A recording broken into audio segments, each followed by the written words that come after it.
Alright guys, it's Jahlon with the Paradox Gaming Network, and today during my live stream, I did my sort of review playthrough for Crusader Kings III. Before we go into that, I wanted to give you guys a too long, didn't watch sort of version. I will let you guys know right now, this game is absolutely, positively the best game Paradox Interactive has ever made. The tutorial is great, the immersion is top shelf. No kidding, I got the game going to start doing the video on Tuesday. I spent 20 hours between Tuesday and Friday playing the game. Every single time I play, I learn something new. I know Paradox Interactive hasn't necessarily always done a really good job making their games easy to play. Not easy, but easy to figure out. The tutorial this time is absolutely perfect. Sends you into every menu, gives you just enough to get going, and they seem to have ironed that out in their last two games. Battletech had a really good tutorial. I think Crusader Kings III takes that to the next level. I usually grade games on 4 criteria. One is the audio. I will say this about the audio in Crusader Kings III. I've played for 22 hours so far. I've never gotten tired of the audio. The graphics that you're going to see in just a second, they're good enough for what we're doing. I mean, they're not going to be top of the line graphics, but you're also not controlling the armies. Immersion, without a doubt, people have heard me say this and they've bought the game on just this fact alone. I lost 7 hours straight playing the game. I thought I'd played for 1 or 2. It was 1 in the morning and I was like, what happened to my night? So a 10 out of 10 in immersion. And again, a 10 out of 10 for easy gameplay. Great tutorial, gonna break it down for you, but still not dummy it down. It's gonna give you enough to learn. So without further ado, let's drop into my stream and check out what I did live on Friday. You cannot play this game like it's Civilization or it's Endless Space. You don't play as the Empire, you play as the Dynasty. So when you first get in here, a couple of settings I recommend you change. In the game settings, turn all these tooltip delays down to the minimum. I don't know why Paradox Interactive thinks you want to sit and hold a box open in order for you to scroll into it. But if you just tone all these down, it fixes that. Now, one thing Paradox Interactive doesn't get right very often, and I'm totally stoked about this, they got the tutorial right for a change. Generally, Paradox Interactive games are very, very difficult. And the problem is that they don't give you an ease of gameplay. They don't ease you into the game. And I saw up here, I saw play tutorial and I was like, okay, let me go through a Paradox Interactive tutorial and have it not teach me what I need to know. One other change I recommend, you make before you start playing is go into game rules and just scroll down here to end date and pop that to no end date, because there's actually an end date for the game and it's gonna suck if you're having a really good game. You're gonna restart multiple times as you learn new things about the game. I'm gonna do the tutorial, right? And here's the interesting thing. Your character isn't gonna look like that in just a second. We're gonna play the tutorial, right? And they're gonna walk you through the easy version. Some of these are easy, some are medium. You can go on different maps and you can have medium, easy, medium. There are different parts of the world to play at. I like the Fate of England, or I like the Rags to Riches. It's just a really good place to start. Oh yeah, the split in half. I don't want to go into deep stuff right now, but yeah, definitely the split in half. That's you can also rally them in place. So or in a specific place. So what we're gonna do is we're gonna jump in here. We're gonna do the tutorial. And right here, if you are new to the world of Crusader Kings, we strongly recommend you play the tutorial. Now, here's where you think this is going to be like Civilization or Endless Space. In the tutorial, you will play as Petty King, I'm not going to butcher his name, a ruler in Ireland. Lead your family and dynasty to defeat your enemies and become King of Ireland. Here's the thing. If you start off thinking that you're the country like you are when you play Civilization, you are going to screw yourself over constantly in this game. And it took me about 4 games to figure this out. So keep in mind that you want to play as the you want to play as the person. Always keep in mind you're playing as the person. So I'm playing as this guy, right? Now, while I'm playing, yes, I have a player heir, and he's gonna go off and do his own ridiculous stuff. This idiot has cheated on his wife in the past. My heir has become a duelist and lost a leg. Okay, yeah, all those things. Your only ding on the tutorial is it makes it too easy compared to normal playthrough. Yeah, you end up getting 1,000 gold to start with. If you play through the tutorial, well, like 950. As we go through, I love the fact that they have upped their game on their tutorials. So talking ease of gameplay, Paradox Interactive is known for bad tutorials. And I say bad tutorials because a tutorial should have you touch every part of the game. They don't have to explain every single thing. But Crusader Kings II, its tutorial leaves off entire menus of the game. You never even know that should happen. It leaves off entire concepts of the game. I used to think that BattleTech was Paradox's best tutorial until I started playing this. This tutorial is absolutely amazing. So also, this is an RPG. And if you click through this first screen, there is no one way to win in Crusader Kings, only different ways to enjoy the game. You are going to be at the pinnacle of achievement. I have been multiple times. I've almost been the King of Ireland, and then I die. Or somebody goes rogue, or somebody acts against me, or somebody rebels, or when you die, until you have single inheritance, there are inheritance rules. Remember, you're playing as a person, not the Empire.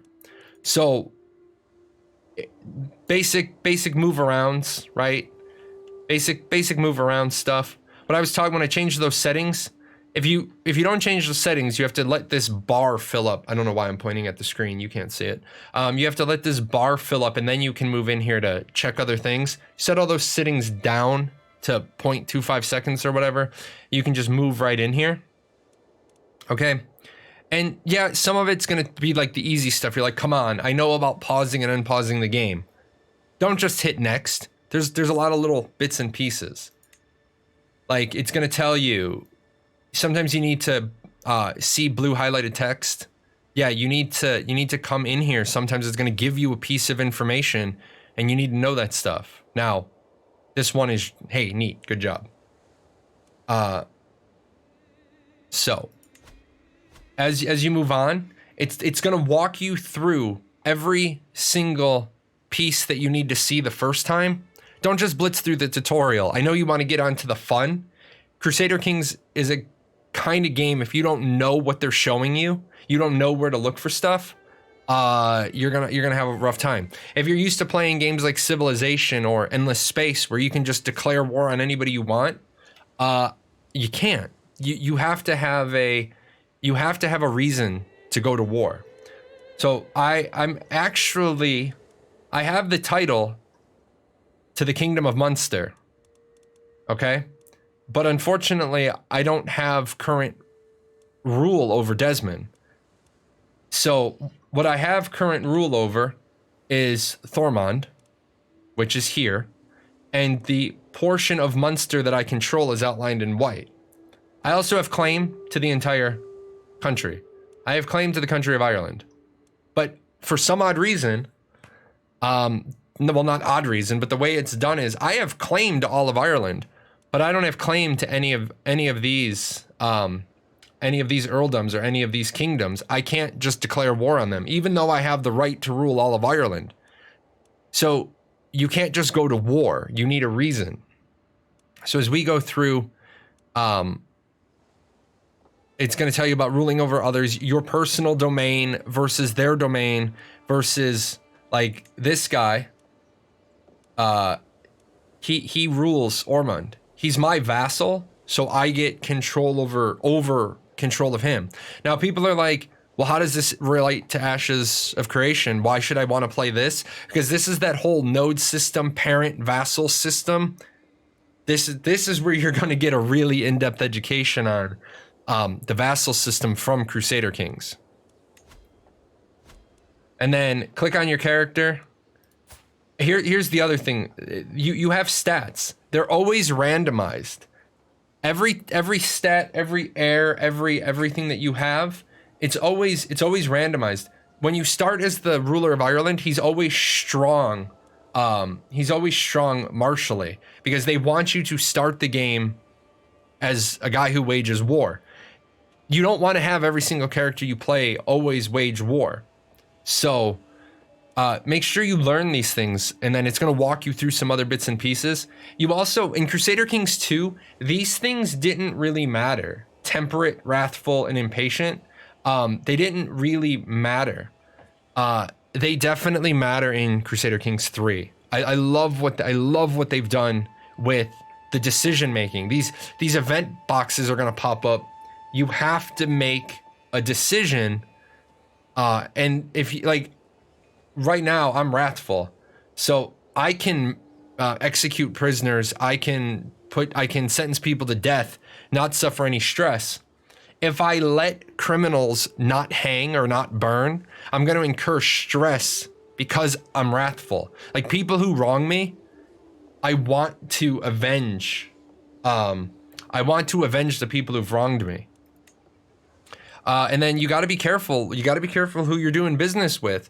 A lot of you're going to spend a lot of time on pause. You're going to spend a lot of time on pause looking at character traits for your wife, your spouse.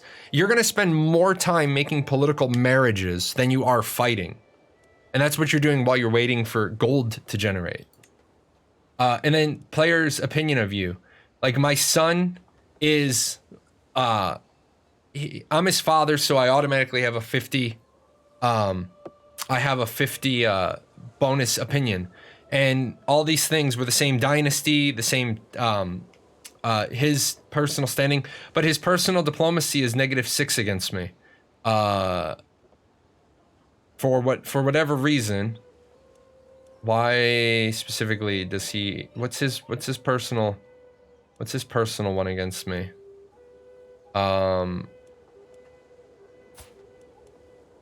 It doesn't give me. So he's just upset because, oh, his personal diplomacy is, he's 18. Oh, my diplomacy is lower. There we go. That's what it is. 5. Oh yeah, he's 5 and he's more. So he's 9. Personal diplomacy, yeah, the split between us. There's gonna be sometimes that your heirs are just angry with you because you haven't died yet. It's like, thanks, jerk. But remember, it keeps taking us back to the, I'm not playing as Ireland, I'm playing as the king.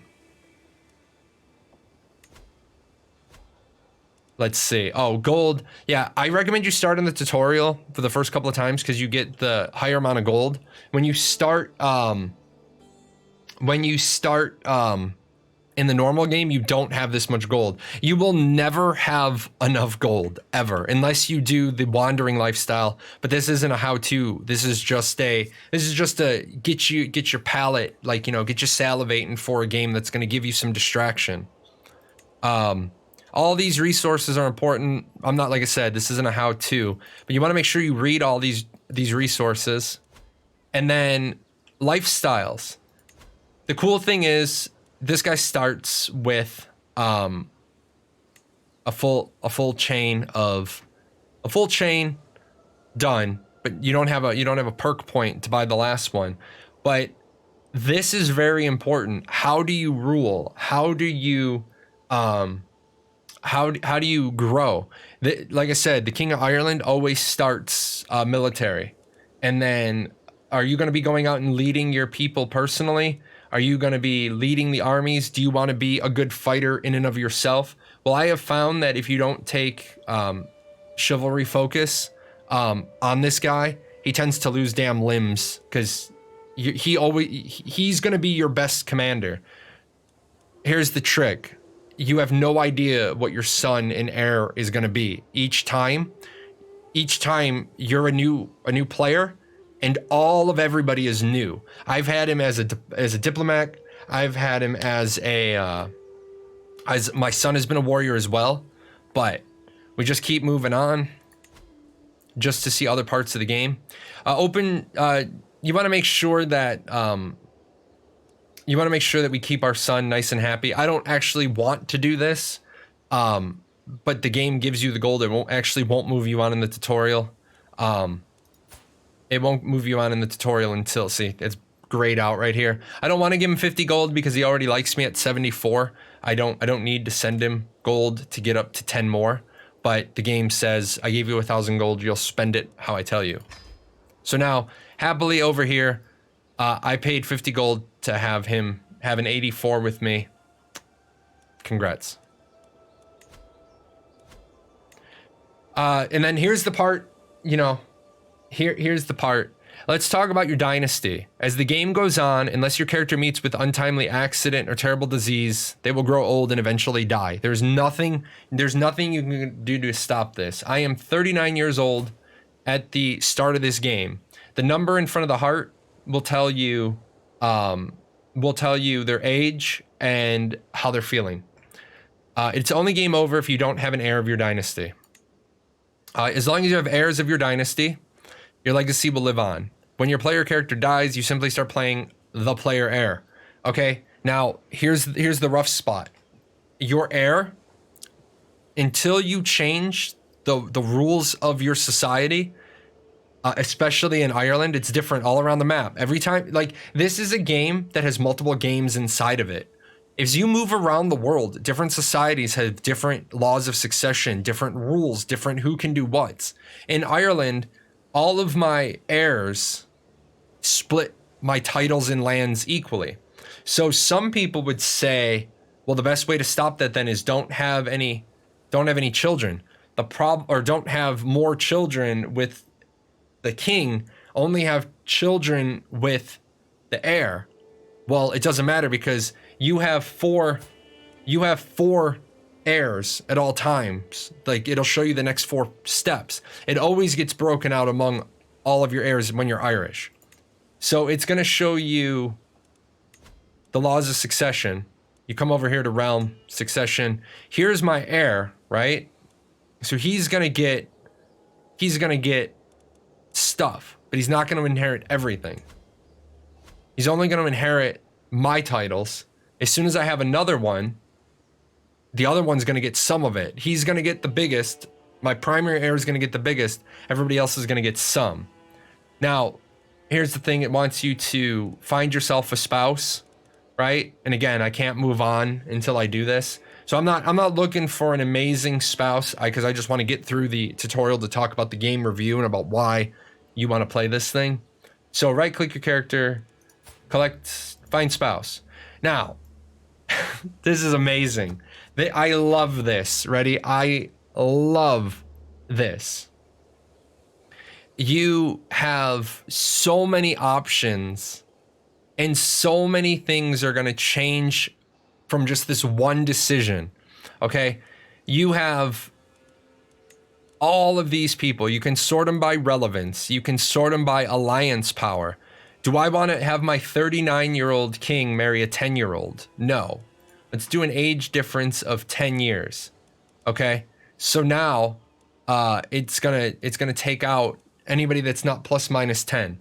39, yeah, I want to be able to go into the teenagers to, you know, teenagers. Let's go down and we'll sort by age. So the youngest person is 24 because 15-year difference. Look at this one right here. Look at this big old. She has some claims on some titles. Those claims would get passed down to my kids because they would inherit it when their mom dies. The other thing you got to look at is where are we? Okay, so we're not even united yet, right? We're not united. They're not united. You want to try to interfere with the stuff going on. The last thing you want to do is let your neighbors get powerful because then they're looking at you. What do you do with a good spousal match, right? You form alliances. Your allies will very, very, very, very, very rarely work against you. Sometimes they will. Sometimes your ally will ally with your enemy, And then when they enter the war, they can come, they can enter the war against you because they're entering the war against you on the side of your ally. Good game, but still a lot of bugs. I got a bug that makes a permanent -30 opinion with vassal. From bribe became feudal, and next 600 years, I got -30 opinion for tribal authority. I can't speak on that if it's a bug or if it's a setup, but I mean, obviously it's a game. It's only been out for 24 days. There might be some bugs. So let me take a look here. We want to start looking around. Now, as I said, you have 4 heirs. This guy's got his 4 heirs, and he's got all sons. Take a look at this guy. Oh, he's got family.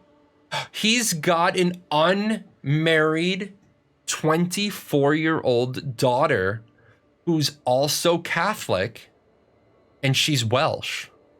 I don't know, but if this guy right here is on my border, and I don't want him coming across the border messing with me, maybe...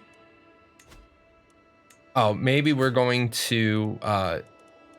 We can't arrange a marriage, because arrange a marriage... Oh, I can arrange a marriage with me. So, look at this. We are going to... We are, yeah, looking like a snack, right?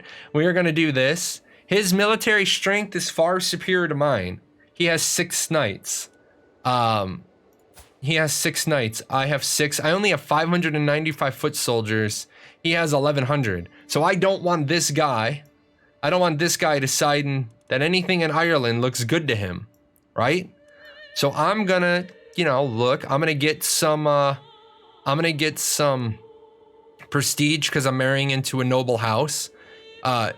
She's gonna get some prestige because she's marrying into a noble house, and she's marrying a king because I'm a king. So we're gonna do this. And I have found my spouse. And yeah, you shush. And then he accepts the marriage proposal. We're now married. He's now my ally. He's allied to me. So if I go to war and I have enough prestige, I can call my ally. I can call my ally into war. The player heir will always come from your dynasty and most often from your house. Not everyone in your dynasty will be owners, but every plot of land on the map has an owner. Sometimes that owner is you, sometimes it's one of your vassals, and sometimes it's another realm entirely, mainly of whom are vassals. Yeah, this is what gets annoying, because remember, guys, I can't dictate everything that goes on. I can't dictate everything that goes on this map. I can only dictate things that go on inside my white lines. And even when I've expanded my realm, they have their own courts. This guy has his own court. So he gets to make his own decisions about a lot of things. I can't interfere with his choices because again, I'm playing as the player, not as the overall ruler. So as we go through, I definitely recommend that these terms, county, duchy, kingdom, empire, you need to make sure you know the names for the realms you're in, because it changes. Not everybody uses the same feudal designations, because in Ireland they're called earldoms. So, and then we start getting into a lot of the details. I'm not going into that level. This isn't a how to play this game. I'm just saying this is a game you want to play. So as you walk through, it's going to tell you to build certain things, and if you don't, you can't go through the tutorial. They gave you 1,000 gold because they're giving you a heads up. Like, we're already down to 750 for mandatory decisions. Okay. And then it's going to start telling you about taxes. You're always going to be broke. You only make 2.6 gold a month. This isn't like civilization or big money, right? So not gonna be big money, but you got to pay attention to all this stuff. And if you're looking for a game, this is why I'm showing this off today. If you're looking for a game that's going to eat up your time, this is definitely it. This is definitely it. You have a limit of 20 vassals. You can get more as you grow in power.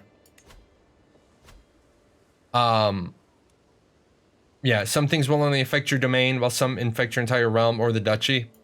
So, I'm just gonna show you guys last couple of bits and pieces. You have a spy master, it's amazing. You have a marshal, a chancellor, a steward. You have all, like, there's a lot of things you need to know about what's going on in this game. Intrigue, you can murder people. I know that's gonna get some of your opinions. Like right now, my bishop doesn't like me, right? My bishop doesn't like me, so I can't get money. I don't get money off of his lands. So I gotta get him to like me. Otherwise, the land, all the armies and all the gold from the religious land, I can't access. And we're not gonna go through all of this stuff because this isn't a tutorial. This is just I recommend you should play this. Another thing, you need to go in here and you need to manage your knights. You will have important people like you will have important people that show up here. Where's my son? Like you definitely don't want people with zeros. You want to forbid people with low scores. Like my spy master and vassal, you have a 2 prowess. No, you're forbidden from going to war for me. Because you're just gonna die and get in the way. I especially don't want, like my son and heir, he's got a 6. And I have 6 knights, so where is he? 1, 2, 3, 4, 5, 6. So since it's likely he would come, I'm gonna forbid him for the moment and hope that as I grow, as I grow, he'll have a random event. What I hate is that they're random events, right? And then here was the thing we were talking about, where the rally points are. You're gonna need to learn that stuff. We're not teaching that today. I'm just showing you guys that, I'm just showing you guys real quick, there's a lot to this game. We're gonna do this war real quick. I'm gonna declare war on him, right? And the reason why I can declare war on him is because I have, if you remember, because I have a lawful claim on the entire kingdom of Munster. There's 5 people with claims on it. My son, because he's my son, he gets all of my claims. There's all these other people that have claims, but you notice they're all in my dynasty. Everybody in my dynasty has claim on this. My aunt, right? Now, my aunt, this time, she's only a guest in my court. Sometimes they assign you your aunt. Sometimes you get other things. We're gonna see what happens here. We're gonna declare war on this guy because we want to restore the kingdom of Munster to its full size. I have the legal right, and the game tells me I have to. So I'm declaring war on him because I'm gonna get the contested county. I need to have X amount of resources and prestige. You gotta be a prestigious king to declare wars, right? So now I've declared war on him. And I'm gonna raise all my armies. And it takes, you got it down here, under your guys' chat. I recommend playing in slowest or slow to begin with. They recommend you play it normal. I recommend slowest or slow, because things take time, and time is your enemy in this game. Time is always your enemy. Everything in the world is happening as you're playing. If you accidentally leave this on the fastest speed and an event moves on pauses, you can lose like 2 or 3 months with your army just standing still. So I usually keep it down on slowest until I'm marching them. So as I march, I'm gonna get there in 19 days. You see that little box? Predicted arrival, 6 October, 19 days. Yeah, we're gonna play this at like normal speed. Move that up to fast. This is one of those events that occurs. This is a Paradox interactive sort of recurring theme. Do I want to gain 75 gold and have my collect taxes for my wedding? Or do I want to get 350 prestige by letting my subjects feast? Well, I always take the 350 prestige because, you know, you're working on becoming a distinguished house. So it's also weird. You're already on the march to war. Now this is kind of cool. As I said, turn this down. You can't, you have like no influence in the fights. You can't specifically give commands during the fights. You're just kind of hoping and praying, and if you have to retreat, you can retreat. Oh wow, my knights are chewing this guy up today. We've killed a couple of people. This guy's gonna be pissed. All right, and then once the victory is over, it takes a minute to, he's gonna retreat, he's gonna regroup. And now we're sieging. You click on this little thing here. Yes, I understand. We're sieging the... Yes, I get it. We're sieging the fort. And this takes... Look at this, right here. 8 months. This siege is going to take 8 months. This is one of those times where you either leave it on slowest and you start doing stuff like going through your court, like making sure everybody's doing good things. Like this guy... this time around, where is he? He is located in Thormund. This time around, I don't automatically have this guy, so I'll show you why that's a problem in a moment. Do I have any children in my court? There's my wife. Let's see, no kids. There's my son. I got some kids, man. I got some kids. My nephew's kid. My knight's kid with a mustache. That's a pretty ugly kid. Yeah. But you wanna educate kids, right? Well, we'll educate this kid because we're not actually playing this as a game. Do I want to educate him or do I want to find him a teacher? If you don't do this now, this kid isn't gonna grow up to be like very spectacular. But you get him a teacher. Let's see. Look at this guy. This guy's got sick. No, he's low stewardship. Marshall. Let's sort by Marshall. Look at this person. This person rocking a 21. Yes, you're going to teach this person. You're going to be their mentor. So anyways, real quick, we'll get down to the end here. Where we at? Our war is still going on. We got 8 months left. Hyperspeed this war.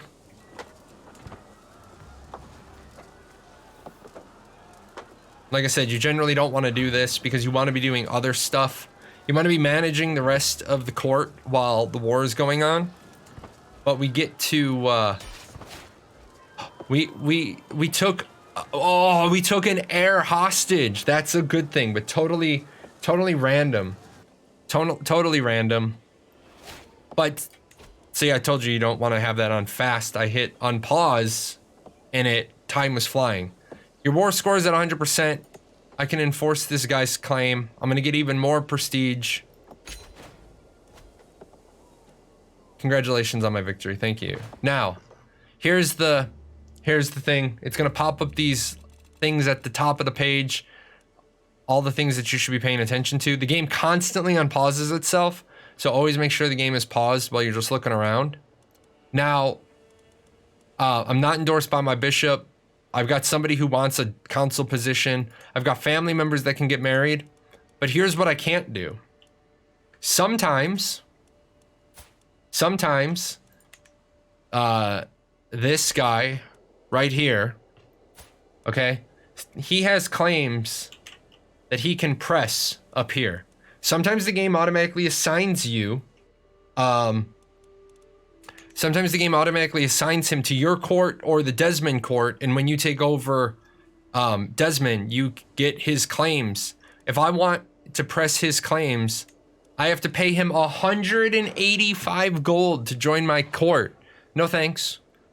For right now, I guess I'm not going to be going that way. But you'll notice I can't declare war just willy-nilly. I can't declare war just because I want to. You have to have a reason to go to war. So that makes this game so detailed. I'm going to give you guys some stats, and then we're going to go back to Ashes. Here's the thing. Ease of gameplay. I give the game a 10 as a Paradox Interactive game. I give this game a 10 out of 10. Hold on one second. You're a pest. Trying to do a game review. All right. So as a Paradox Interactive game, I give this game a 10 out of 10. I legitimately say that this is their best tutorial in any game they've ever done. The hands down the best tutorial they have ever done. Bar none. Graphics, I give it a 9 out of 10 on graphics, because look at what it is. We're not in there fighting, boxing. We're not controlling the combat directly. Okay, we don't need to control the combat directly. The fact that they actually go through and create different images, like, hey, she's dead. My half sister is dead, right? All these people, you start looking at all of them. Let me clear all this so you can see the defaults. You start seeing very, very specific artwork. I give it a 10. You don't have to like the art style. I give it a 10. The soundtrack, I give a 9. In 22 hours of play, I have never said to myself, I hate this soundtrack, I wish it was different. There are sound alerts that let you know things are going on. You hear the clang, you hear the music when you're at war, you hear a different music when you're at peace, you hear a different music when there's events. So I think it's good. The immersion, let me say this. I have a very specific rule when it comes to immersion. My immersion rule is $1 an hour. So my immersion rule is $1 an hour. If I get 1 hour out of the game for every $1 I spent, I think that's a good deal. Somebody said they bought the game this week after my show on Wednesday. Let me tell you, I lost 7 hours straight playing this game. And you guys know me. You've been around my show long enough. I'm pretty regimented with my time. I lost 7 hours in one night playing this game. That's how good it is. There is still so much. I'm going to be honest. I have 22.8 hours in the game. I will hit 50 without a doubt. Without a doubt. I will play the game for 50 hours. So if I had bought it, it would have worked out. Like I said, I did say I got the game for free to do a review on it. I would definitely buy this game. I 100% would buy this game. Now, some of you have said you're going to buy it. You're just going to wait until it goes on sale. Definitely a good idea. Somebody asked me if I had some sort of referral code. No, I don't. The only I don't have like a Paradox Jahlon gets you $10 off or 10% off. Sadly, I don't have that. So immersion 10, graphics 10, soundtrack 9, ease of gameplay 10. This game almost gets a 10 from me. And you guys know getting a 10 out of me is going to take you to a very, very, very, very, very good game. So Crusader Kings III gets almost a flat 10 out of me. So that's saying something, right? That's absolutely saying something. What are you still doing here? Nobody ever stays this long. This is the end screen. Well, since you're here, there's a couple other videos I think you should check out. And all those names, those are my patrons over at Patreon. I couldn't do this without them. So, big thanks to them for all their support.